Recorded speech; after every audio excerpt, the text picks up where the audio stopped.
मुर्दा जा तू, तेरा इस्लाम से नहीं, ताल्लुक क्या है रे? मैं जो लिखा है वो बता रहा हूँ। अरे चुप।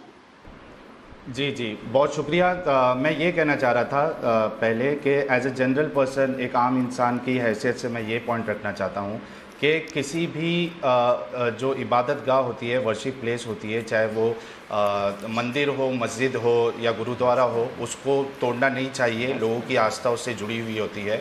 और अगर कोई मंदिर तोड़ के उस पर मस्जिद बनाया गया है तो ये भी गलत है, और मस्जिद तोड़ के उस पर कुछ मंदिर या कुछ और कंस्ट्रक्शन किया जाए तो ये भी गलत है। मैं एक पहलू लोगों को, जितने लोग सुन रहे हैं, देख रहे हैं, उनको ये देना चाहता हूँ कि क्या इस्लाम में इस चीज़ की यानी ये चीज़ मिलती है कि लोगों की जो वर्शिप प्लेसेस है, इबादत गाह है, उनको डिस्ट्रॉय किया गया है। ये असल चीज़ हमको देखना होगा। मेरे नज़र में अगर आप क्योंकि मैं इस्लाम से बाहर निकला हूँ, मैं एक एक्स मुस्लिम हूँ, तो कुछ चीज़ें मैंने भी पढ़ी है, बहुत सारी चीज़ें पढ़ी है। मैं कोई स्कॉलर तो नहीं हूँ, लेकिन जो मैंने पढ़ी है, जो मेरे सामने है, जो टेक्स्ट में मौजूद है, यानी मैं अपनी मर्ज़ी से नहीं कर रहा हूँ। अगर किसी को लगता है कि मैं गलत कह रहा हूँ तो मैं रेफरेंसेस के साथ अपनी बात रखूँगा, वो जाके चेक कर ले। तो मैं तो मुसलमानों को अच्छा ही समझता हूँ, लेकिन इस्लाम में मुझे काफ़ी प्रॉब्लम नज़र आता है। अब जहाँ तक बात है कि ये जो डिस्ट्रॉय करना है दूसरों की इबादत गाहों को या आइडल्स को, अगर हम इसको इस्लामिक पर्सपेक्टिव से देखें तो सबसे पहले अगर हम कुरान की तरफ जाए तो उसमें जो प्रॉफिट इब्राहीम है, हज़रत इब्राहीम अलैहिस्सलाम, अगर उनका किस्सा देखा जाए तो मैं आपको हवाला भी दे देता हूँ ताकि लोग, किसी को अगर चेक करना है तो वो इसको आराम से यहाँ पे जाके चेक कर सकता है। ये सूरे 21 की आयत नंबर, सूरे अंबिया की आयत नंबर 58 है। वहाँ पे आपको मिल जाएगा कि हज़रत इब्राहीम ने, जो बड़े बड़े प्रॉफिट है इस्लाम में, इन्होंने बाकायदा जो आइडल्स बने हुए थे, जो उनकी इबादत गाह थी, अगर मैं उसको मंदिर कह लूँ या जो भी कह लूँ, एक टेम्पल कह लीजिए, तो वहाँ पे उन्होंने जो आइडल्स रखे हुए थे, उसमें एक जो सबसे बड़ा वाला जो आइडल था उसको छोड़ के उन्होंने बाकी सब आइडल्स को तोड़ दिए थे। तो ये कुरान से हमको मिलता है। इसके बाद अगर हम देखें हज़रत मोहम्मद साहब की ज़िंदगी, मेरे माँ बाप उन पर कुर्बान जाए, क्योंकि मेरी उनसे मोहब्बत है, उनसे मैं कनेक्टेड था। लेकिन अगर उनके अमल को हम देखें तो आपको मिलेगा कि हज़रत मोहम्मद साहब जो है, जब उनसे सवाल किया जाता है कि आप कौन हैं, तो वो कहते हैं मैं नबी हूँ, आप किस लिए भेजे गए, तो उसमें एक चीज़ जो वो कहते हैं, जो उनकी ज़िंदगी का मकसद है, वो मैं आपको बता देता हूँ। ये है हदीस, सही मुस्लिम की हदीस नंबर 1930 है, जो कि ऑथेंटिक हदीस है। इसमें रसूलुल्लाह कहते हैं कि, अब देखिए मैं पढ़ देता हूँ ताकि लोगों को ये शक ना रहे कि है या नहीं है। आपने फरमाया, यानी हज़रत मोहम्मद साहब ने फरमाया, मैं नबी हूँ। मैंने अर्ज़ किया, नबी किसे कहते हैं? आपने फरमाया, मुझे अल्लाह ताला ने भेजा है। मैंने अर्ज़ किया कि आप सल्लल्लाहु अलैहि वसल्लम को किस चीज़ का पैगाम देकर भेजा है, किस चीज़ का पैगाम देकर भेजा है अल्लाह ने? ये सवाल किया उनसे। रसूलुल्लाह ने फरमाया, आपने फरमाया कि अल्लाह ताला ने मुझे ये पैगाम देकर भेजा है कि सिला रहमी करना और बुतों को तोड़ना। अब इसमें देखिए कि रसूलुल्लाह को जो पैगाम देके भेजा गया था, उनका नहीं, लेकिन साहिल भाई ये बात आज की तारीख में जो हम चर्चा कर रहे हैं उससे कैसे कनेक्ट हो रही है, ये समझाइए। कनेक्टेड ये है कि हम अगर इसको आप जोड़ रहे हो कि किसी एक दौर में कोई लोगों ने इसको अंजाम दिया होगा, यानी मंदिर को तोड़ा होगा और उसके बाद मस्जिद को बनाया होगा, तो मैं बताना ये चाह रहा हूँ। ठीक, मेरी बात पहले एक बार वो कंप्लीट कर ले। मैं पहले अली कादरी जी को पता है, इस शो में सबको मौका मिलता है, पूरा मौका मिलता है। मैं आऊंगा उनके पास, प्लीज। जी बोलिए साहिल भाई, जल्दी बोलिए। हाँ जी, हाँ, तो मैं पहले कंप्लीट कर, तो मैं इसको इस तरीके से जोड़ना चाह रहा हूँ कि जाहिर सी बात है, मुझे मुसलमानों से कोई प्रॉब्लम नहीं है, मुसलमान मेरे भाई है, मेरी कम्युनिटी है। लेकिन अगर आपको इस तरीके से इसको देखना है कि क्या ये पॉसिबल है कि किसी के हाथ में अगर पावर है और अगर वो इस्लाम को बहुत सीरियसली लेता है, उसकी टेक्स्ट पे अमल करता है, तो ये पॉसिबल है कि वो ये जो टीचिंग है, वो हज़रत मोहम्मद साहब की जो टीचिंग है, जो उनका पैगाम है, वो उस पे अमल कर रहा है। हज़रत इब्राहीम और ये बात तो साहिल भाई, ये बात तो इतिहास के पन्नों में दर्ज है, औरंगजेब की बायोग्राफी में है कि उसने आदेश दिया था कि इसको तोड़ो और यहाँ मस्जिद बनाओ। ये किसी से छिपी हुई बात नहीं है, ये सबके सामने है। चांद सबसे पहले जो क्या नाम है उनका, जो भी बैठे हुए हैं रेड शर्ट में बैठे हुए हैं, साहिल भाई, खारिज इस्लाम जो है, उनको जो है मैं बता देना चाहूँगा कि तारीख़ इस्लाम जो उन्होंने कहा, हज़रत इब्राहीम अलैहिस्सलाम की बात उन्होंने कही, हकीकत है, कोई दो राय नहीं है कि इस्लाम में बुत परस्ती क़तई नहीं की जाती। जो बुत परस्ती करता है वो मुशरिक है, ये हमारा ईमान है। और रसूल करीम सल्लल्लाहु अलैहि वसल्लम ने काबे से 313 बुतों को निकाल कर फेंका और ये सारी उम्मत को दर्ज दिया कि खुदाए वाहिद की इबादत करो, खुदा की जात में किसी को शरीक मत करो। ये ही ईमान से हम मुसलमान बनते हैं। लेकिन किसी की इबादत गाह में जाकर वहां से बुतें निकाल के फेंकने का हुक्म इस्लाम नहीं देता, ना ही किसी बुतों को बुरा भला बोलने का इस्लाम हुक्म देता है। कुरान शरीफ में अल्लाह ताला फरमा रहा है कि किसी के माबूदों को बुरा मत कहो, उनको गाली मत दो, क्योंकि अगर वो तुमको पलटा कर बोलेंगे तो तुम्हारे खुदा की शान में गुस्ताखी होगी। तो इसलिए इस्लाम की ये तालीम है, ना किसी के बुत को बुरा कहो, ना किसी के बुत को तोड़ो। हमारा अपना ईमान है कि हम बुत परस्ती नहीं करते, हम मुशरिकाना हरकत नहीं करते। ये हम इसी को मुसलमान कहते हैं कि खुदाए वाहिद की इबादत करना मुसलमान का नाम यही है। अच्छा, मुसलमान ठीक है, का ईमान यही। तो मुझे एक बात बताइए कादरी साहब कि अगर जो ऐसा नहीं करता, जो इन बातों को नहीं मानता, वो फिर मुसलमान नहीं है? साहब, जो बुत परस्ती करेगा वो मुसलमान नहीं होगा। नहीं, आपने कहा कि इस्लाम कहता है दूसरे के बुतों को, दूसरे के मंदिर में, कहीं और भी उसके आस्था के केंद्र में जाकर अगर आप उसके मूर्तियों को तोड़ते हो, नुकसान पहुंचाते हो, उसको भला बुरा कहते हो, तो वो भी इस्लाम नहीं सिखाता। तो ऐसा करने वाला फिर मुसलमान नहीं होना चाहिए।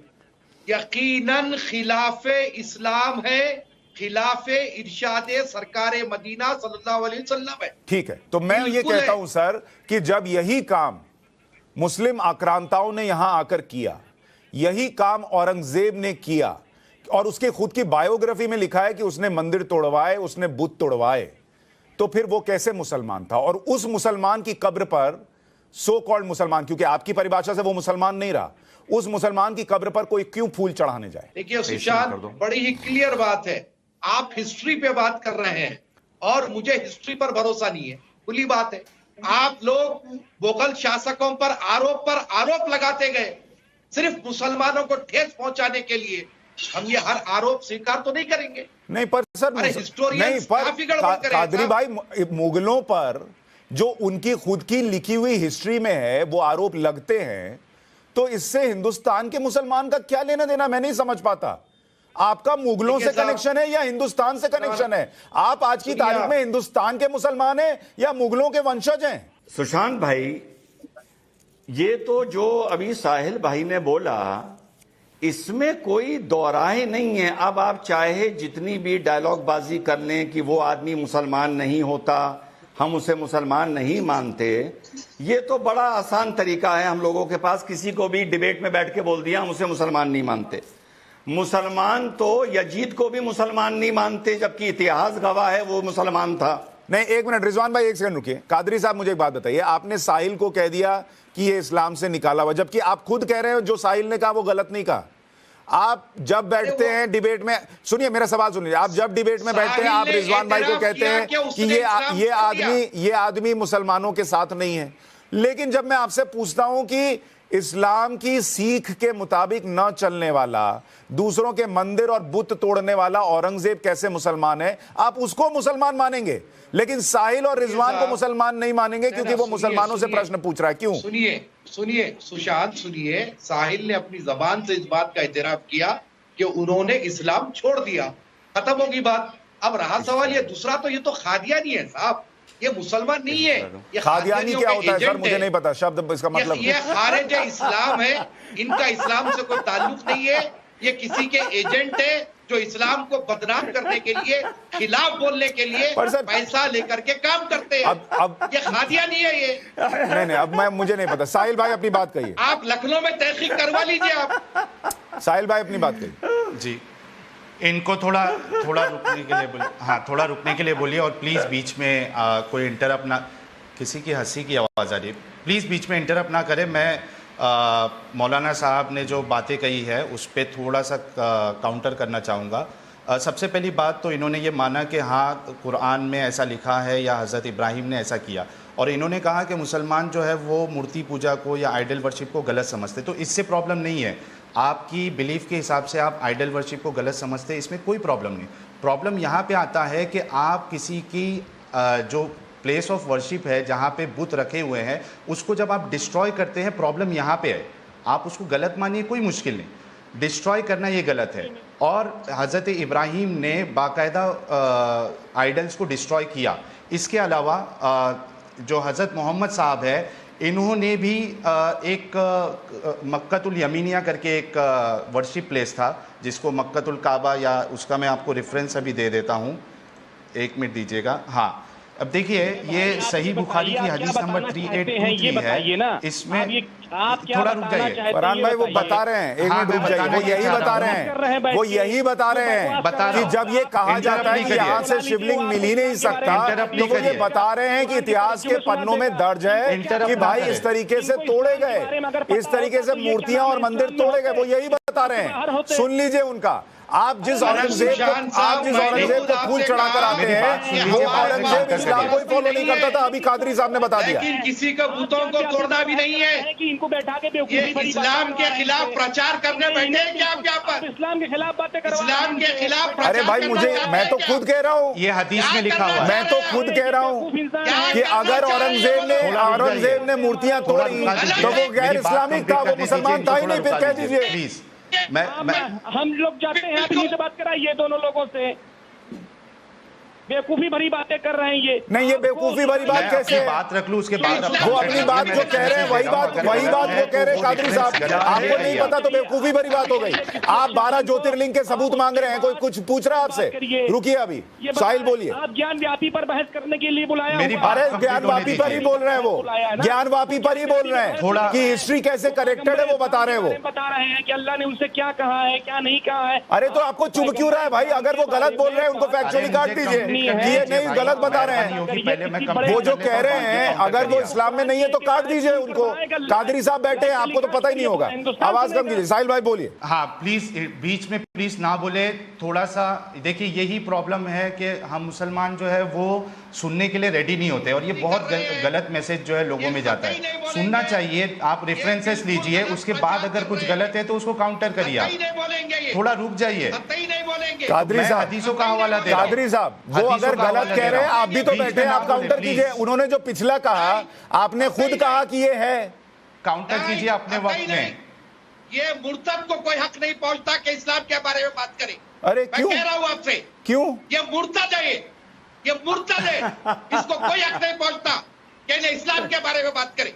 अच्छा मुझे ये बताइए, यहाँ बैठकर शिवलिंग के सबूत मांगने के लिए आप लोगों का हक है, और वो व्यक्ति उस पर नहीं बोल सकता। अरे भाई गलत बोल रहे तो आप काट दीजिए। मुर्तद है, नहीं सुनते इसकी बात। आप क्या करना चाह रहे हैं? इस्लाम के खिलाफ बिठाते।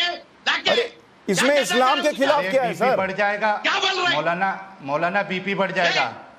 अरे समझ में बदतमीज बात कर, जाहिल, इस्लाम के बारे में बात कर रहा, क्या बताना चाह रहा तू?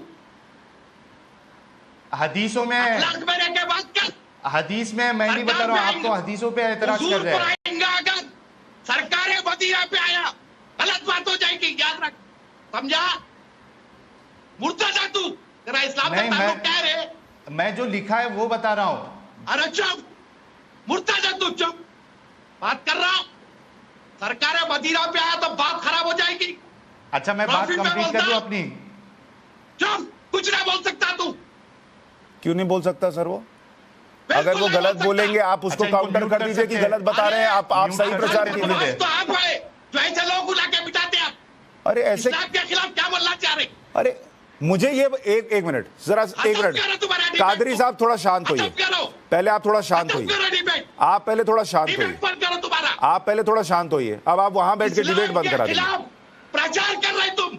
मुझे ये बताइए, अली कादरी, मुझे थोड़ा शांत हो जाइए, शांत हो जाइए। आप जो कर रहे हैं इससे और गलत इंप्रेशन जा रहा है। आप शांत होइए, बहुत सुन लिए, आप शांत हो जाइए, आप शांत हो जाइए, आप शांत हो जाइए। ऐसे मुर्तदों मुझे को ये बताइए, इस्लाम के खिलाफ साजिश है ये, मुझे ये बताइए, साजिश है। सुनिए ना, हिंदुस्तान का मुसलमान तुम्हारा देख रहा हिंदुस्तान का मुसलमान। तो आप धमकी दे रहे हैं कि हिंदुस्तान का मुसलमान देख लेगा? तुम्हारे को हिंदुस्तान का मुसलमान नहीं, क्या देख लेगा? इस तरीके से आप इस्लाम चैनल के पे बैठ के धमकी दे रहे हैं और कह रहे हैं कि इस्लाम जो है ये सिखाता है क्या? आप चैनल पे बैठ के धमकी दे रहे हैं कि देख लेंगे। गलत प्रचार नहीं, गलत प्रचार के लिए, अगर गलत प्रचार करना होता तो आपको नहीं बुलाते, आप उसको काउंटर कर रहे हैं। प्रचार नहीं होगा। मुझे ये बताइए, ऐसे लोगों को इस्लाम पर बोलने का कोई हक नहीं है। इस्लामिक स्कॉलर बोल सकता है इस्लाम पर। नहीं, एक मिनट, आप शांत होंगे तो मैं अपनी बात कहूं। आप शांत होंगे तो मैं अपनी बात कहूं। थोड़ा शांत होइए। मैं आपसे कह रहा हूं कि साहिल ने जब पहली बार जो बातें कही, आपने खुद कहा कादरी साहब कि ये बातें लिखी हैं, फिर आपने उसका मतलब समझाया, फिर आपने ये समझाया कि उसके क्या मायने हैं।